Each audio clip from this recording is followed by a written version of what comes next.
That was the moment everything in me went quiet. Not angry, not loud, not dramatic, just quiet. And sometimes, quiet is the most dangerous thing a person can be. My name is Emily, and for years I was the invisible safety net holding my brother's entire life together. He never knew. My family never knew. And honestly, I think that was part of the pain. Because I was not just helping him, I was carrying him. I paid his car note every month. I covered his rent when he said he was just short. I paid the late fees, the small emergencies, the extra bills he never had the maturity to handle. I did it anonymously, because I was told real family helps without making a scene. And I believed that. I believed that if I quietly helped, maybe one day he would notice my heart. Maybe he would respect me. Maybe my mother would finally stop comparing me to him. Maybe my father would stop saying I was the less successful child. That was my mistake. Because when people get used to your silence, they start thinking your kindness is weakness. I learned that the hard way. I still remember how it started.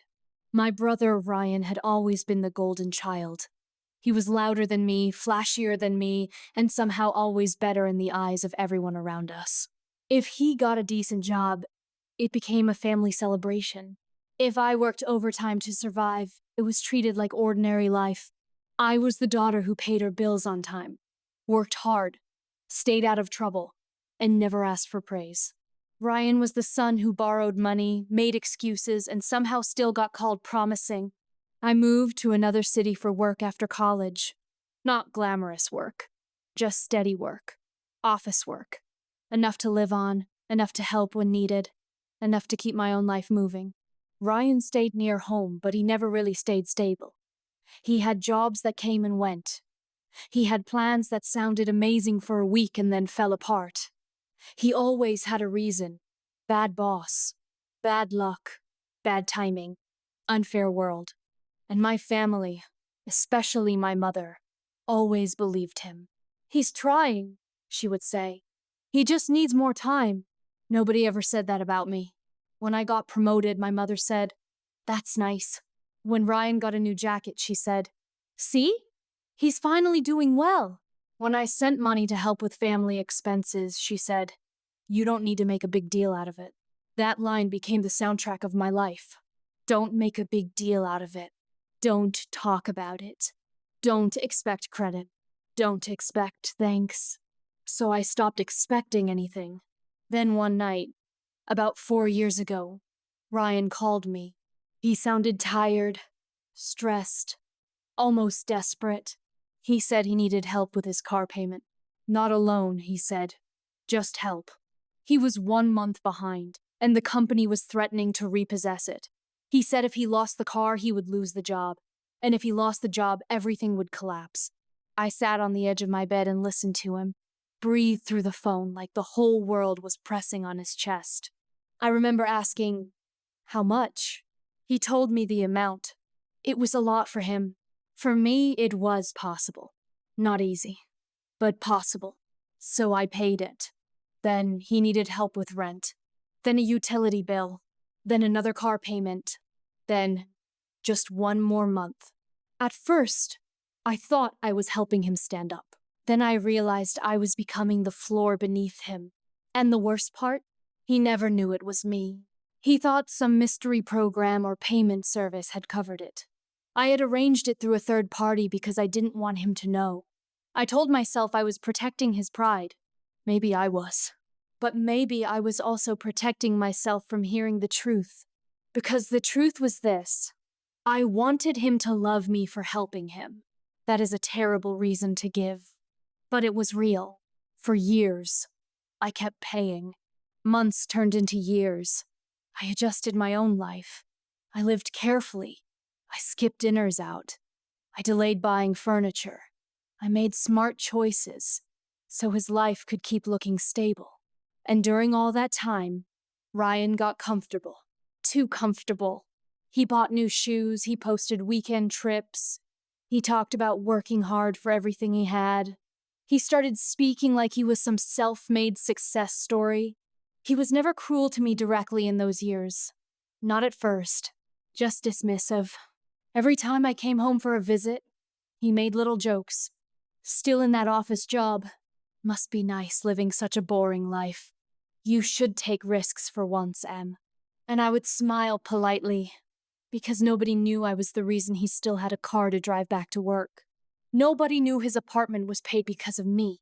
Nobody knew his confidence was standing on a bridge built by my money. Then came the dinner. That dinner changed everything. It was my father's birthday. My mother insisted the whole family come to the restaurant downtown. It was one of those places with low lights, expensive plates, and people pretending to understand the wine list. Ryan arrived late, as usual, but he walked in like he owned the room. He had on a nice jacket. His hair was styled perfectly. He looked proud, polished, important, and he brought his girlfriend Tara, who always laughed too loudly at everything he said. I was already there, sitting quietly, wearing a simple black dress I had bought on sale. I remember thinking I looked tired. Not ugly, just tired. There is a difference. The dinner started politely enough. My father talked about old memories. My mother kept praising Ryan's drive. Ryan talked about work, about future goals, about the kind of life he was building. I said little. I always said little. Then the topic shifted to success, as family dinners do when people want to compare lives without admitting they are comparing lives. My mother looked at Ryan like he was the sun. Ryan is really making something of himself, she said. Some people just know how to go after life. Her eyes moved to me for half a second. You know that look, the kind that says, without words, why aren't you more like him? Ryan leaned back in his chair and smirked. Yeah, he said. I mean, not everyone can handle pressure. Some people are just built for bigger things. Tara laughed. My father chuckled. I didn't. Ryan looked at me then, and I could see the old habit in his face. The need to make himself bigger by making someone else smaller. So, Emily? He said. How's the exciting life? Still living paycheck to paycheck? Still pretending you're this responsible adult while doing the most average thing possible? There it was. The joke. The little knife. My mother gave a small laugh, almost embarrassed, but not enough to stop him. Ryan went on. I just don't get people who play it safe forever. It's like some people are born to succeed, and some people are born to stay stuck. Tara smiled at him like he had just said something brilliant. And then he said the thing that made the room shift. You know, he said, shaking his head. Emily always acts like she's so mature, but honestly, she's kind of a failure in the real world. Good at showing up. Good at being invisible. Not exactly winning at life. Silence. Not the kind of silence where nobody knows what to say.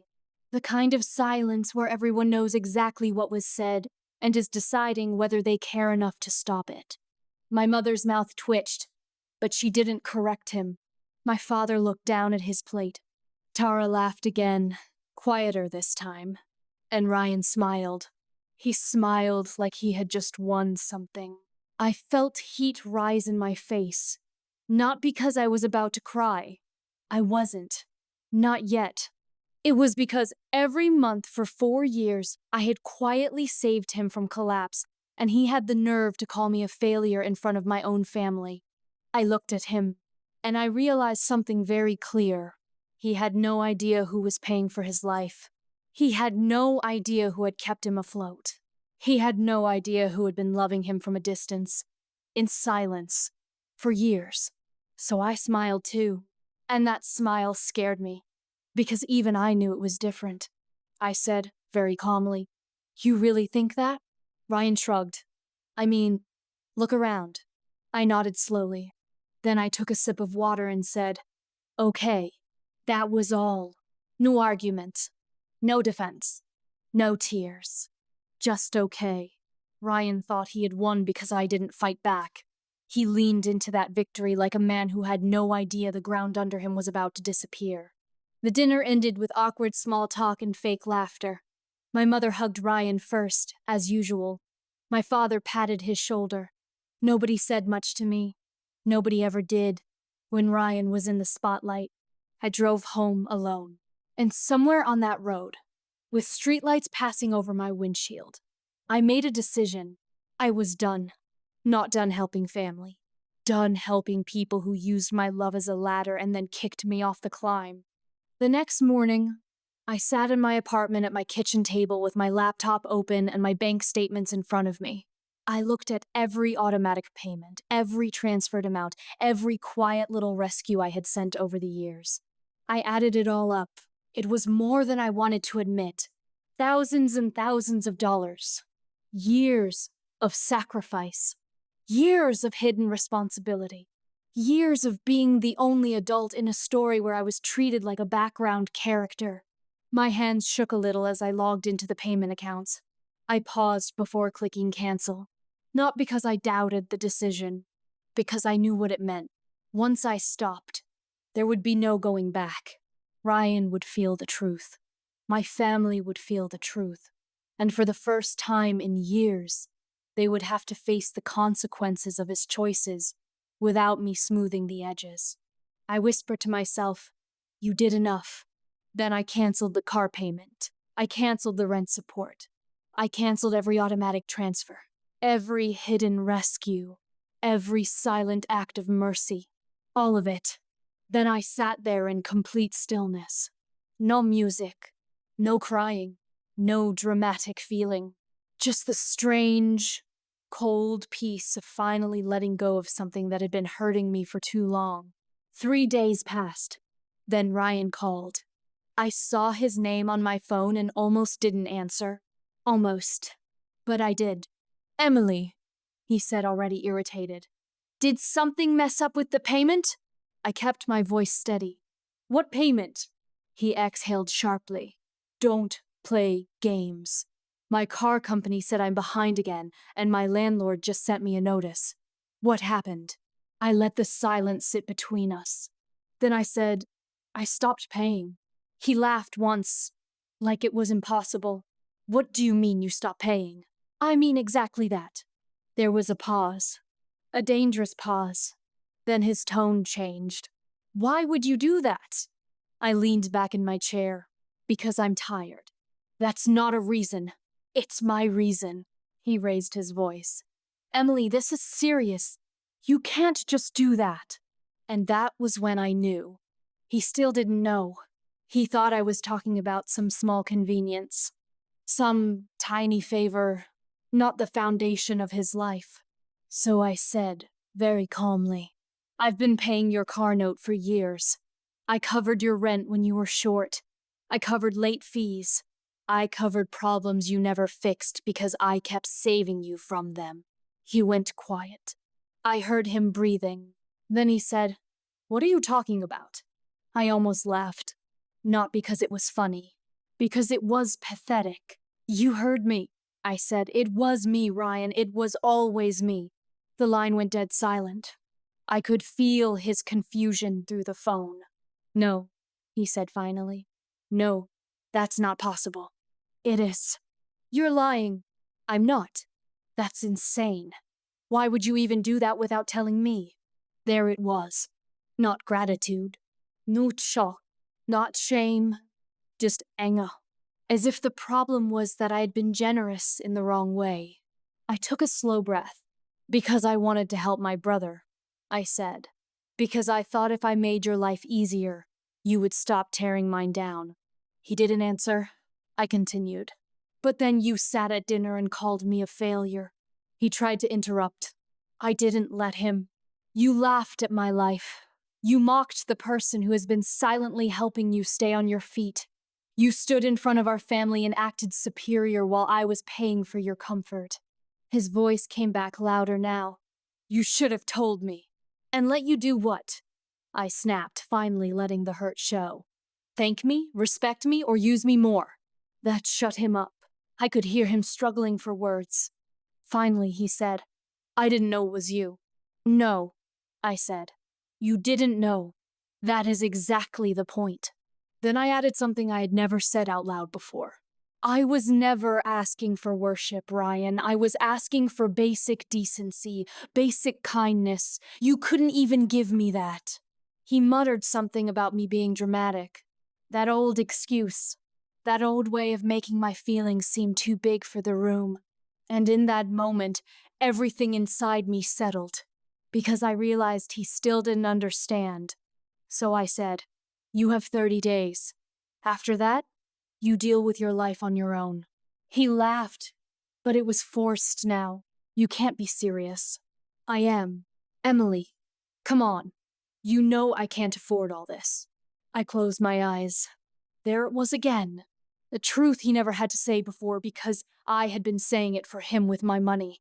"I know," I said. "That's the problem. You've been living beyond your means while mocking the person keeping you stable." He went quiet again. Then, in a lower voice, almost smaller, he said, "I'm your brother, and I remember exactly how that felt. Not love, not guilt, not warmth. Just a sentence people use when they believe blood should excuse everything." I answered softly, "Yes." And I acted like a sister. You acted like I was disposable. Then I ended the call. For the first time in years, my hands were steady. The next week was chaos. Ryan called 6 times a day at first, then texted, then got angry, then apologetic, then angry again. At first, he tried to blame me. "You embarrassed me. You betrayed family. You made me look stupid." As if I had somehow created the lie instead of exposing it. Then he switched tactics. He said he was sorry. He said he had been stressed. He said he didn't mean what he said at dinner. He said Tara was pressuring him. He said work was hard. He said he was sorry I felt hurt. Notice that? Not sorry for what he did. Sorry I felt hurt. That is not the same thing. Not even close. I did not argue. I did not rescue him. I did not go back. And when the car payment was missed, they took the car. When the rent went unpaid, he was forced to move. When the bills piled up, reality arrived, like a door slammed open in his face. Suddenly, the world he had been mocking me from, and nobody came to save him. Because I had been the one saving him. My mother called next. Her voice was sharp with confusion and disappointment. "Emily, what is wrong with you?" I almost laughed at that too. What is wrong with me? Not, "Are you okay?" Not, "Why were you paying for him in secret?" Not, "Why did he speak to you that way?" No, "What is wrong with you?" I answered, "Nothing. I finally stopped doing something that hurt me." She didn't like that. She told me family is family. I told her family is not supposed to humiliate you. She said Ryan was under pressure. I told her pressure does not create cruelty. It reveals it. She got quiet after that. My father surprised me the most. He called late one evening, and for once, he sounded tired in a way that felt honest. "I didn't know," he said. "I know," I answered. There was a long pause. Then he said something I wasn't expecting. "I should have noticed you were carrying too much." Those words hit me harder than I thought they would. Because they were true. And because they came too late. I swallowed the lump in my throat and said, "Yes, you should have." He apologized. Not perfectly. Not enough to fix years of pain. But enough to show me he understood some of it. Ryan, though? Ryan took longer. At first, he spiraled. He complained to relatives that I had turned cold overnight. He told people I was jealous of him. He said I was unstable. He said I was being cruel for no reason. That part hurt, but not enough to make me move. Because I had spent too many years trying to save a man who only respected me when he needed something. Then, about 2 months later, he showed up at my apartment. I almost didn't open the door, but I did. He looked different, not in a glamorous way, in a humbled way. His shoulders were lower.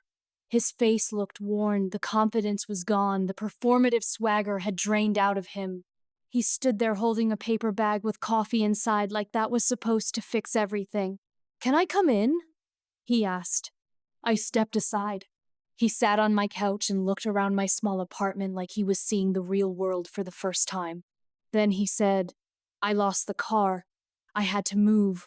Tara left. I waited. He swallowed. I thought I was doing okay, he said quietly. I don't know, I thought things were just working out. I looked at him and said, they weren't working out. I was working them out for you. His eyes dropped. For the first time, he didn't argue. I know, he said. That surprised me. He rubbed his face with both hands. I hate that it took all this for me to see it, he admitted. I was awful to you. I stayed silent. Because I had spent years hoping for that sentence, and now that I had it, I didn't know what to do with it. He looked up at me. I'm sorry, he said. Not sorry you felt hurt. Sorry for what I did. Sorry for treating you like you didn't matter.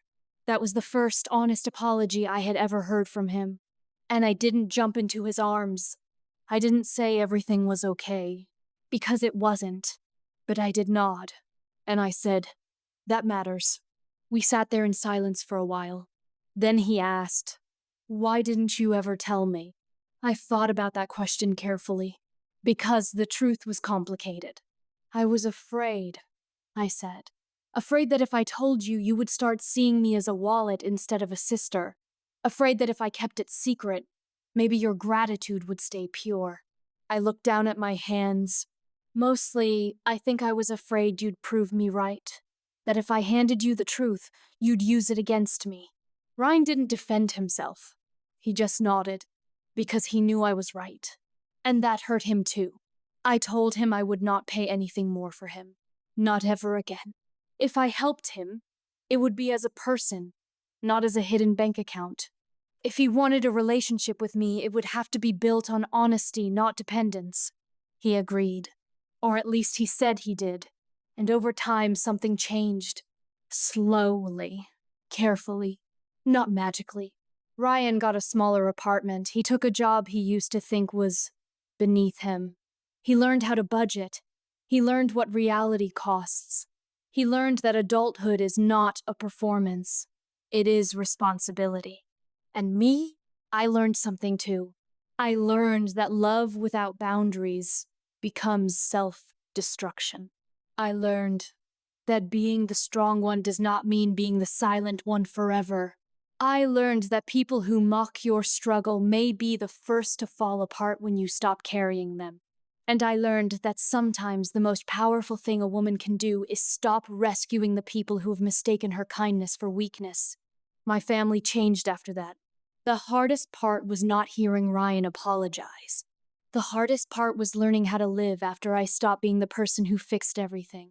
Because when you spend years being needed, being the rescuer, being the quiet one who steps in before disaster fully arrives, silence can feel strange. It can feel empty. It can even feel like guilt. At first, I kept waiting for the panic to hit me. I waited for the old instinct to return. The one that said, maybe I should pay one more time. Maybe I should help just this once. Maybe I should make it easier. But it never came back. What came instead was exhaustion. A deep, honest exhaustion. The kind that tells you your body has been carrying something your heart refused to name. I started sleeping better. That surprised me. I had not realized how much of my life had been spent bracing for someone else's emergency. A missed call used to make my stomach tighten. A text from Ryan used to send my mind racing. A family gathering used to feel like a stage where I was always losing some invisible competition. Now, for the first time in years, I could breathe without wondering who needed rescuing next. Still, healing did not happen in a straight line. There were nights when I would sit alone on my couch and think about all the money I had sent. I would think about the overtime shifts I picked up. I would think about the things I told myself I didn't need. A vacation I never took. A better car I didn't buy. A small apartment upgrade I kept postponing. I had been building Ryan's comfort with pieces of my own life. And once that truth settled in, I felt something painful. Not just anger, grief. Because I was not only mourning what I lost, I was mourning the version of my brother I had wanted him to be. The version who would have noticed. The version who would have said, "Emily, you've done enough." The version who would have protected me the way I protected him. But he was not that man. Not then. Maybe not ever. And accepting that felt like ripping away a dream I had kept alive out of habit. One Friday evening, about a month after the last payment failed, my mother asked me to come over for dinner. I almost said no. Then I said yes. Not because I was ready to be hurt again. Because I was tired of running from my own family like I had done something wrong. When I arrived, the house looked exactly the same. Same porch light. Same old rug by the door. Same smell of garlic and onions drifting from the kitchen. But the feeling was different. Heavier. My mother opened the door with a face that said she had been thinking about this conversation all day. Ryan was already there. He looked at me once, then looked away. That alone told me more than his words could have. My father was sitting at the table, quiet as usual, hands folded in front of him. Nobody smiled. Nobody laughed. Nobody tried to pretend this was a normal dinner. My mother served food without saying much. And when we finally sat down, she cleared her throat. "I think we need to talk like adults," she said. I almost smiled at that, because for years I had been the only adult in the room. Ryan stared at his plate. My mother continued, "Emily, I still don't understand why you kept all of this secret." I set my fork down slowly. I kept it secret because I knew what would happen if I didn't. "And what was that?" she asked. I looked at her carefully. That he would stop seeing me as his sister and start seeing me as his backup plan. Ryan flinched at that. My mother did not answer right away. Then she said, "He says you humiliated him." I nodded once. I didn't humiliate him. I stopped hiding the truth after he humiliated me first. Ryan looked up then, his jaw tight. "I already apologized," he muttered. I turned toward him. "No, Ryan. You said you were sorry things got hurtful. That is not the same as taking responsibility." My mother's lips pressed together. My father, still quiet, looked at Ryan with a kind of tired disappointment that I had never seen before. I kept going. "You stood in front of everyone and called me a failure. You laughed while I sat there knowing I had been paying for your car and your rent. You took the money without gratitude because you didn't know where it came from, and then you used your comfort to insult the person making it possible." Ryan dragged a hand over his face. "I was being stupid," he said. "That's not enough," I replied. The room went still. My mother shifted in her seat. My father looked down. Ryan looked at me like he wanted me to soften. I did not, because softening had built this entire problem. Finally, my mother said, "Ryan has had a hard time." And I almost laughed again. There it was. The favorite excuse in our family. Hard time. Bad luck. Pressure. Stress. Everything except accountability. So I said very evenly, "I had a hard time too." My mother blinked. I continued, "I had to work for everything I had. I had to live within my means. I had to answer my own bills, my own stress, my own failures. I had a hard time without someone quietly paying my way." The silence after that was brutal.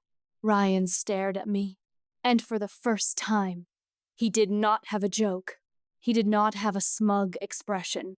He did not have a clever little comment to make himself look bigger. He just looked ashamed. That was new. But shame is not the same as change. I knew that, so I said what I had come to say. "I am not angry that I helped you. I am angry that I was punished for it. I am angry that I made sacrifices in secret so you could keep standing, and then you used your standing to step on me." Ryan's voice was small when he answered. "I didn't know." "I know," I said. "That is the part that hurts the most." Nobody spoke. The food sat there untouched for a few seconds, cooling on the table between us. Then my father finally said, in the quietest voice, "Emily, did we fail you?" The question nearly broke me, because it was simple, too simple, and yet it held years of regret inside it. I looked at him and Thought about all the times I had tried to be unseen so nobody would have to answer that question. I thought about all the years I made myself small so the family could remain comfortable in its lies. And I answered honestly, yes. My mother dropped her eyes. My father nodded like he expected that answer and hated himself for it. Ryan swallowed hard. I went on. You failed me when you praised him for doing less than the bare minimum and expected me to keep being strong without ever asking if I was tired. You failed me when you let his image matter more than my feelings. You failed me when you assumed the quiet child was fine because she was quiet. Nobody interrupted me. Not once. And that mattered. Because sometimes healing starts when people finally stop defending themselves long enough to listen. My mother's eyes filled with tears, but she didn't wipe them away right away. Maybe she was trying to let herself feel it. Maybe she was just overwhelmed. I don't know, but I do know this. It was the first time in my life that anyone in my family seemed to understand that my silence had never meant peace. It had meant survival. Ryan spoke next. His voice cracked a little. I thought being successful meant not needing anybody. I looked at him. That's not success. That's arrogance with good lighting. He almost smiled at that, but he didn't quite deserve the relief of laughter yet. So I stayed serious. You looked down on me because you thought I was ordinary. But being ordinary and being honest is worth more than being flashy and fake. He stared at the table, and then he whispered, I know. That was the beginning of the change. Not the end. Just the beginning. Over the next few weeks, things became very real for Ryan. He had to apply for jobs he would have ignored before. He had to call creditors.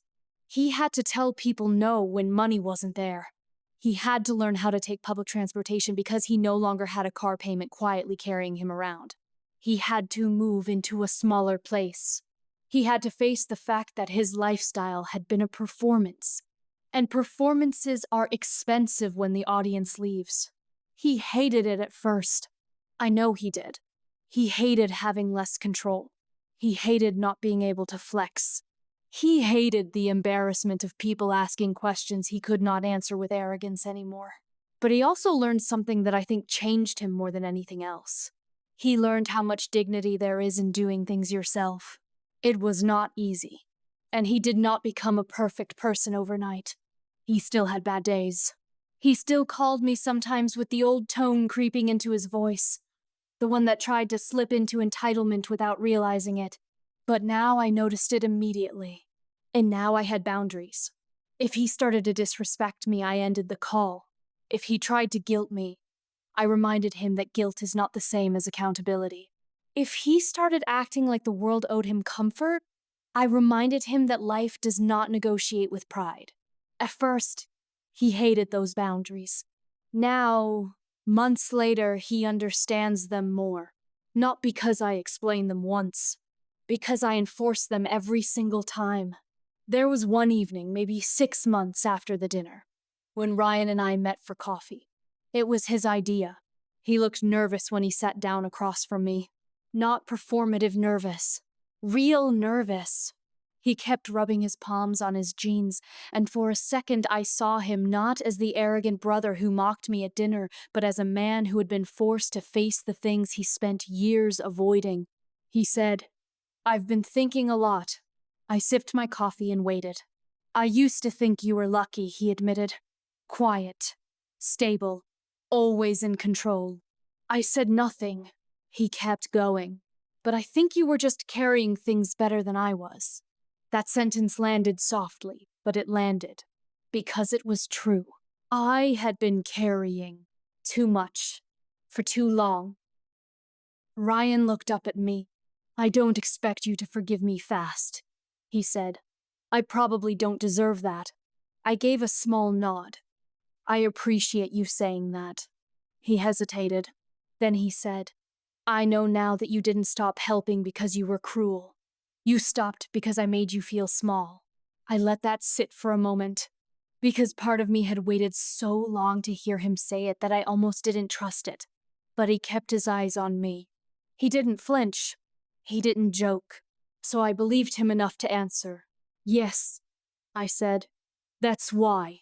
He nodded. Then he asked, Do you hate me? I looked out the window for a second before answering. No, I said, but I do not trust you the way I used to. He accepted that. And honestly, that was a bigger sign of maturity than any apology. Because he didn't argue. He didn't say, but I said sorry. He didn't try to rush my healing. He just nodded and let the truth be hard. That's when I realized something important. Respect is not only shown in grand gestures. It is shown in how someone handles your boundaries after they have already broken your trust. And for the first time, Ryan was handling mine with care. Not perfectly, but better. Much better. By then, my own life had changed too. I had put my energy into myself. I took the promotion I'd been putting off. I started saving money instead of sending it away. I signed up for a class I'd wanted to take for years. I even went away for a long weekend by myself, which sounds small to some people, but to me it felt like freedom in a new language. No emergency calls. No hidden transfers. No guilt. Just me finally living in my own life. I sat by the water one evening and thought about how strange it was that my freedom had come after loss. After disappointment. After humiliation. After stopping the very thing that had made me invisible. And I understood something then. Sometimes the people you love most are the ones you must stop saving in order to save yourself. That truth is ugly, but it is real. And truth, once faced, is cleaner than any lie built out of loyalty. Ryan and I are not a perfect story now. We are a real story. There is a difference. We talk, sometimes. We keep it honest. He asks me how I am, and now I know he means it. When he speaks to me, he does not speak from above anymore. He speaks like a brother who understands that love can be lost when respect is missing. And I speak to him without fear of being dismissed. My family still has its scars. Some days, my mother still feels guilty and overcompensates. My father is quieter with me now, but in a better way. He listens more, he asks more, and I can tell he sees me differently. Not as the easy daughter, not as the quiet one, as a person. That took years, and it should have happened sooner, but it happened, and for that, I am grateful. Not because the past was okay. It was not, but because sometimes the truth comes late, and late is still better than never. The biggest lesson I took from all of it is this. Being underestimated can make you invisible. Being generous can make people lazy. And being kind without boundaries can turn you into a place people go when they are in trouble, but never when they want to know you. I will not live that way anymore. I will not shrink myself so someone else can feel tall. I will not buy love with silence. I will not mistake dependency for family devotion. The real closure came later, in the most ordinary place possible, a grocery store. I was standing in the checkout line holding a basket with bread, fruit, and one bottle of red wine. I had no special reason to buy except that I felt like it. That alone felt like a small victory. I was no longer living by emergency. I was living by choice. Then I heard my name. Emily? I turned around and saw one of Ryan's old friends, Mark. He was holding a half-full carton looking at me like he had just seen a ghost. For a second, I thought about walking away, but I didn't. I smiled politely and said hello. He looked embarrassed, then leaned a little closer and said, I heard about Ryan. Man, that was rough. I nodded. He lowered his voice. He told people you cut him off for no reason. That was the moment I realized something important. Ryan had not just lost money. He had lost control of the story. And people like him hate that. I kept my voice calm. There was a reason. Mark looked at me carefully, like he could already sense the truth was not simple. I didn't owe him the full story, but I also wasn't going to protect a lie anymore. He mocked me publicly, I said, after I'd spent years quietly covering his car payments and rent. His eyebrows lifted. I watched his face change as the pieces clicked into place. You were the one helping him? I nodded.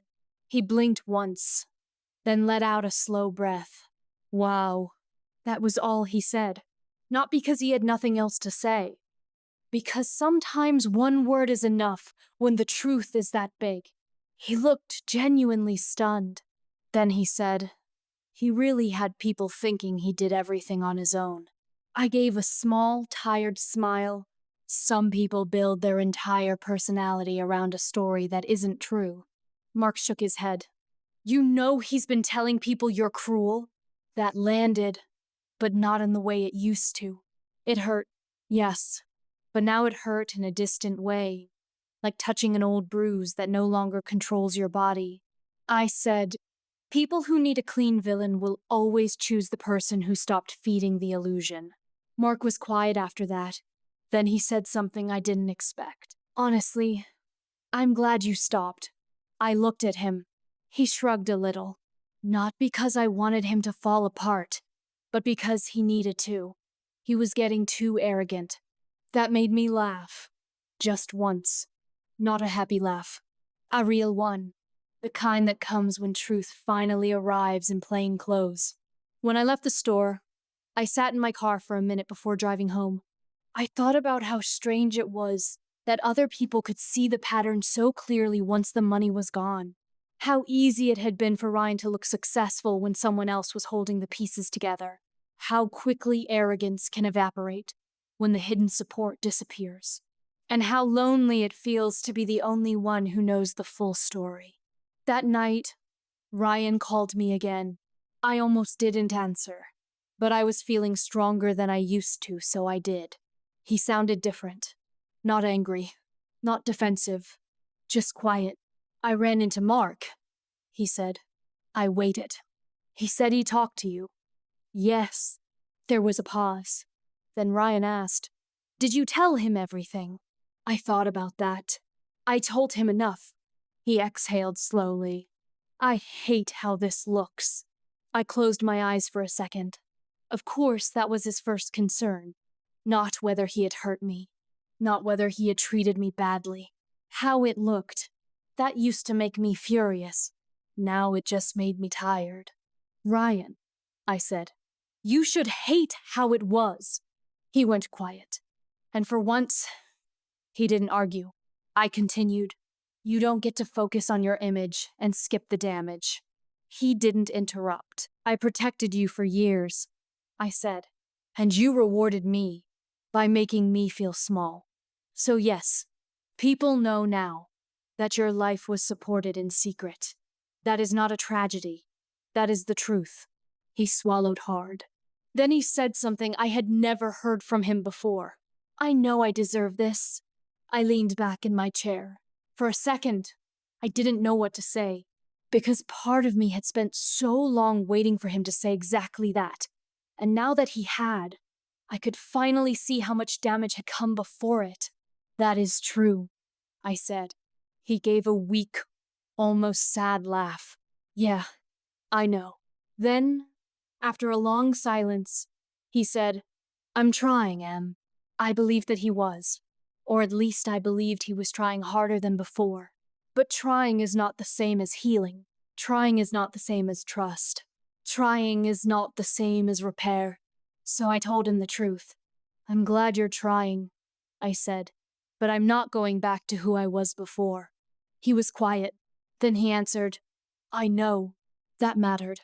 Because that was the first time he had not asked me to return to the old version of myself, the version who accepted crumbs and called it love. After that call, I sat down at my table and wrote something in my notebook. I started writing it as a private reminder, but it turned into the words I wish someone had said to me years ago. Just because you are capable does not mean you are required.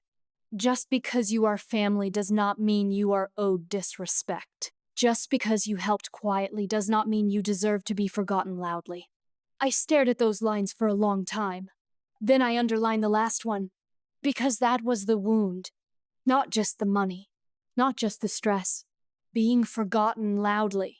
Being reduced to background noise while your sacrifice keeps the whole room comfortable. That is a special kind of pain. And if you have ever felt it, you know exactly what I mean. The final confrontation came months later. at a family barbecue.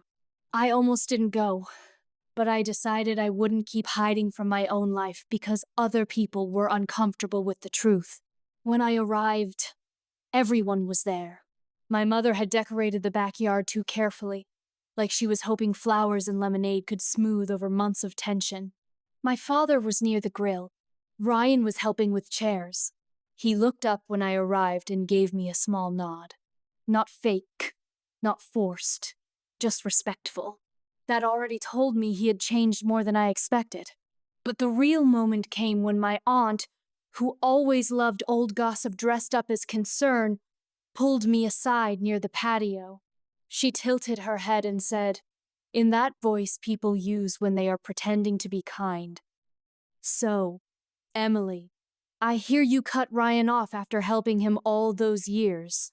I looked at her for a second. Then I said, clearly and calmly, "I stopped paying for a life he mocked me for." She blinked. I continued, still calm. "I paid his car note.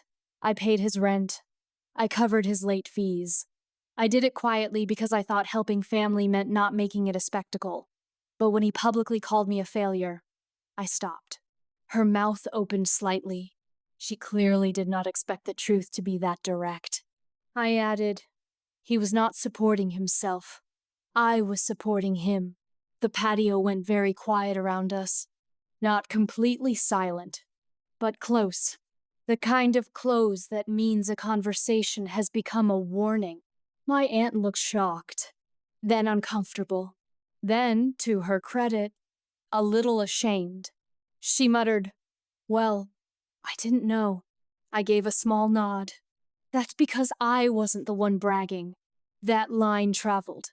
You could feel it. I saw other relatives glance over. I saw Ryan stop moving. I saw my mother close her eyes for a moment, like she knew this was coming and still wasn't ready for it. My aunt left quickly after that, and within minutes, the story had spread through the backyard in whispers. Not every detail, but enough. Enough for people to understand that the version they had heard before had been too simple, too clean, too convenient. Ryan came over to me near the drinks table later. He was holding a soda he never opened. "I heard what you told her," he said. I met his eyes. He nodded once. Fair.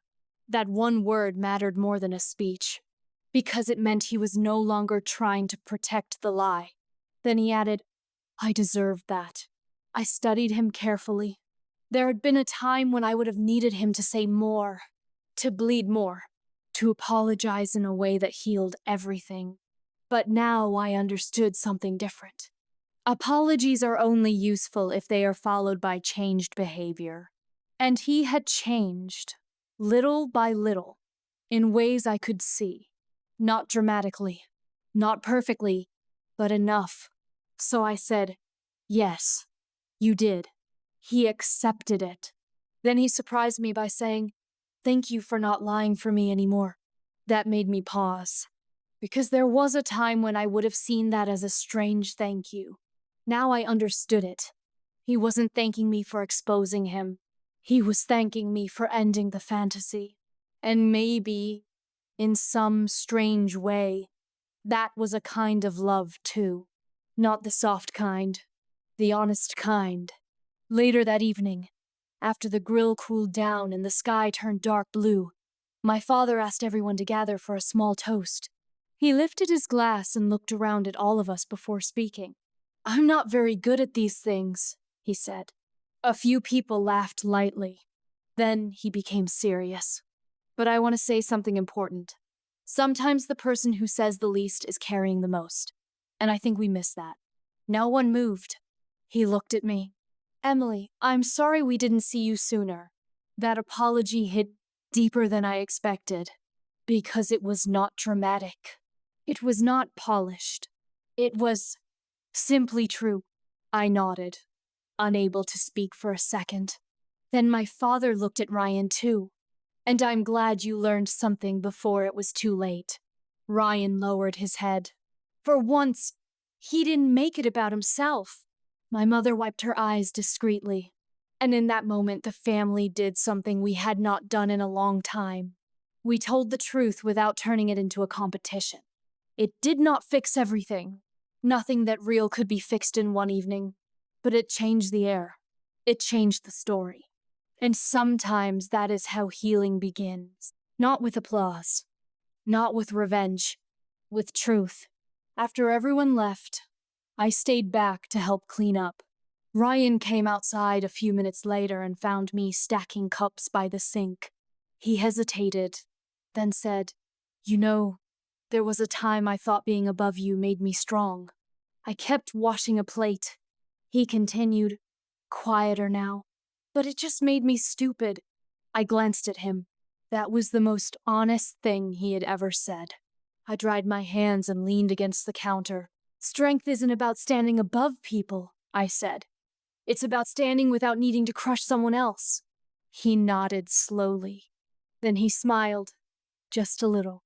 "That's probably the smartest thing you've ever said to me." I raised an eyebrow.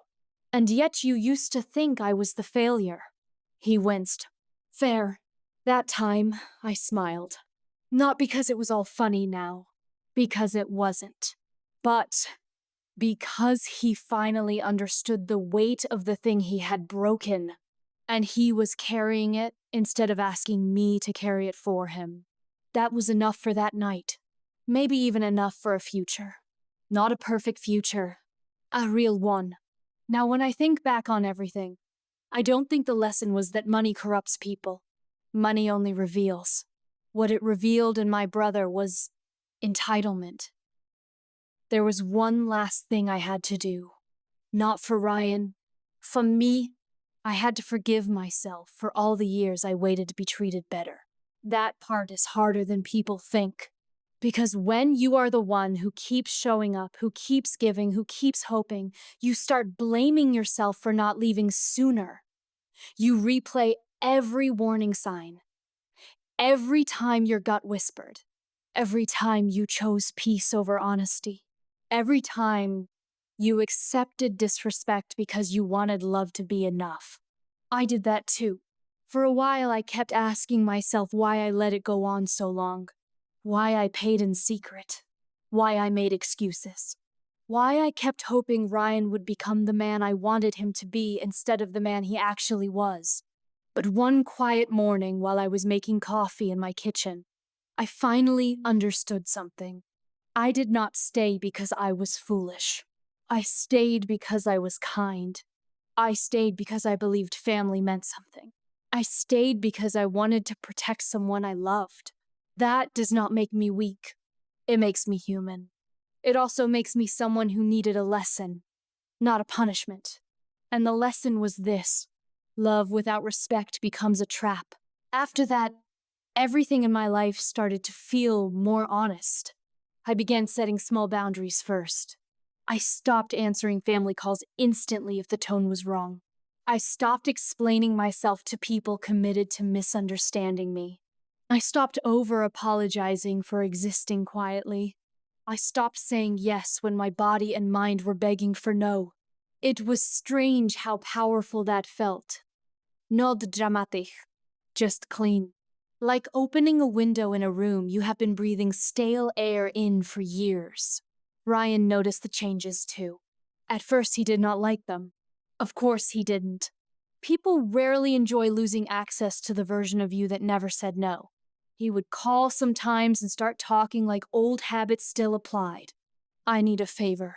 I'm kind of behind. Can you just help me out this once?" And every time, I answered the same way. "What do you need help with, specifically? And what are you doing to fix it?" That question changed everything. Because now he had to think before speaking. Now he had to be honest instead of hopeful. Now he had to be a grown man, not a boy looking for rescue. Sometimes he was annoyed. Sometimes he was embarrassed. Sometimes he hung up. But more and more often he would pause and actually answer. He would say things like, "I already called the landlord," or "I picked up a second shift," or "I'm trying to make a budget." That is how change looks in real life. It looks boring. It looks slow. It looks like accountability showing up wearing ordinary clothes. And honestly, that was more impressive to me than anything he had ever pretended to be. One evening, almost a year after everything exploded, Ryan invited me to dinner. Not family dinner, just the two of us. I almost said no out of habit. Then I surprised myself by saying yes. We met at a small restaurant, nothing fancy. Simple tables, soft noise. The kind of place where nobody cares what you wear. He arrived early. That alone made me smile inside. When I sat down, he looked nervous again, but in a better way than before. More grounded, less defensive. He waited until the waiter left, then said, "I wanted to tell you something." I raised my eyebrows. "I got accepted into a training program at work," he said. "It's not huge, but it's a step up." I nodded. "That's good." He smiled, small and real. "I did it myself," he added quickly, almost like he needed to hear himself say it. I studied his face. He wasn't bragging. He was claiming his own effort. That mattered. "Good," I said again, and this time I meant it deeply. He looked down at his hands. Then he said, "I know I spent years making you feel like you were less than me." I didn't interrupt. He kept going. "And I know no apology can pay that back." He glanced up at me. "But I need you to know that I see it now. I see how much you carried. I see how blind I was. And I hate that I only learned that after I lost everything." I took a slow breath. For a moment, I said nothing. Then I answered, "Losing things can teach people the truth. The only question is whether they learn it too late to become better." His eyes stayed on mine. "I'm trying not to be too late," he said. That hit me, because it was not a perfect line. It was a real one, a scared one, a sincere one, and I could feel that he meant it. So I gave him the answer he had earned, not the answer he wished for. "You are not too late for change," I said, "but you are too late to undo the past." He nodded. "That's fair." We ate in a quiet kind of peace after that. Not the old false peace. The new kind. The kind built from truth, not denial. On my way home, I thought about how much the story had changed since that dinner, where he called me a failure.